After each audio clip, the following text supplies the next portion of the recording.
যে মহিলাদের জাগ্রত হয়েছে। আপনারা গ্রামের মধ্যে চলাফেরার মধ্যে কাজের ভাগে ভাগে দলের জন্য কাজ করে যাবেন, ইনশাআল্লাহ আপনাদের মর্যাদা আগামীতে বৃদ্ধি হবে।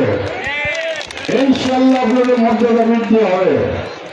আমি কাজের ক্ষতি করতে বলতেছি না, কাজের ফাঁকে ফাঁকে চলার মাধ্যমে উঠান বৈঠকে আপনারা এই দায়িত্বগুলো পালন করবেন। আমি ভাইদেরকে বলতে চাই, আপনারা দয়া করে আমাদের মহিলাদেরকে এটা সুযোগ দিবেন, অন্যজন দলের কাজ করতে পারে। কারণ এই বাংলাদেশের অর্ধেকের বেশি ভোটার মহিলা, বাংলাদেশে অর্ধেকের বেশি ভোটার মহিলা। মহিলাদেরকে যদি সুসংগঠিত করা না হয় তাহলে কিন্তু দেশ সুসংগঠিত হবে না। একটি কথা বলেছেন, সেই কথাটি হলো আল্লাহর রাস্তে বিএনপি যদি ক্ষমতা যায় প্রত্যেককে স্ত্রীর মতো মর্যাদা দেওয়া হবে, সবাই মর্যাদা পাবে। মর্যাদা পাই আর না পাই, অন্তত থানাতে কলার ছবি তো বলতে পারতেছি আমি বিএনপি করি। যেটা আজ থেকে এই কয়েক মাস আগেও পারতাম না, 5ই আগস্টের আগেও পারতাম না। এই জন্য আল্লাহর কাছে আমরা শুকরিয়া আদায় করব যে আল্লাহ আমাদের মান মর্যাদা ইজ্জত উনি ফিরিয়ে দিয়েছেন, আমাদেরকে হেফাজত করেছেন। আজকে আওয়ামী লীগের লোকের বাড়াবাড়ি নাই, তবু বলবো খুব সাবধান থাকবেন। ওই আওয়ামী লীগের লোকেরা বিএনপির উপর ভর করে বিএনপির সাথে বিএনপির গন্ডগোল লাগানোর খুব পরিকল্পনা করবে। এই ব্যাপারে সজাগ থাকবেন, কোন প্রকারে কোনো মতে কোনোভাবেই যেন তারা আমাদের এখানে ভিড়তে না পারে, খুব সজাগ থাকবেন।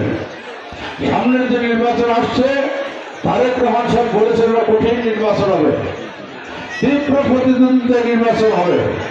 তবে আমি আশাবাদী অন্তত এই পশ্চিমবঙ্গ উপজেলার কৃষ্ণপুর ইউনিয়নে জিতার জন্য আমাদের কোনো ভয়ের কারণ নাই। ইনশাআল্লাহ আমরা জিতবো, ইনশাআল্লাহ বিপুল ভোটে আমরা জিতবো বিএনপির ধানের শীষ নিয়ে। তাই আমি আপনাদের করে জন্য অনুরোধ জানাই, যা আছেন এই শক্তিকে আরো বৃদ্ধি করতে হবে, এই শক্তিকে আরো বৃদ্ধি করতে হবে। দলকে ইস্পাতের মতন শক্তিশালী করতে হবে, লোহার মতো কঠিন করতে হবে। দলকে আপনার শক্তিশালী যদি করতে পারেন, কোন প্রকারে হয় না আপনাদের কাছে বোঝাতে পারবে না। ওই অফিস বলেন, কোর্ট বলেন, কাছারি বলেন, ওই ইউনো বলেন, থানা বলেন, সংগঠিত যদি থাকতে পারেন কোনোটাই কোলাবে না। একজনের প্রতি অন্যায় হয় 10 জনে ঝাঁপিয়ে পড়বেন, দেখেন সব ঠিক হয়ে যাবে।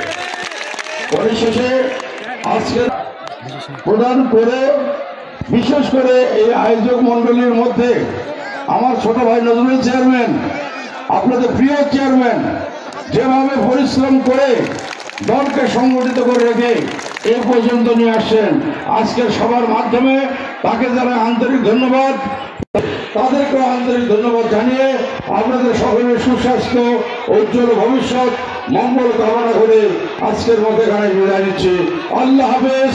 বাংলাদেশ জিন্দাবাদ, শহীদ জামান হক, খালেদা জিয়া জিন্দাবাদ, তারেক রহমান জিন্দাবাদ, কৃষ্ণপুর ইউনিয়নবাসী জিন্দাবাদ। সকলকে ধন্যবাদ। আসসালামু আলাইকুম রহমতুল্লাহ।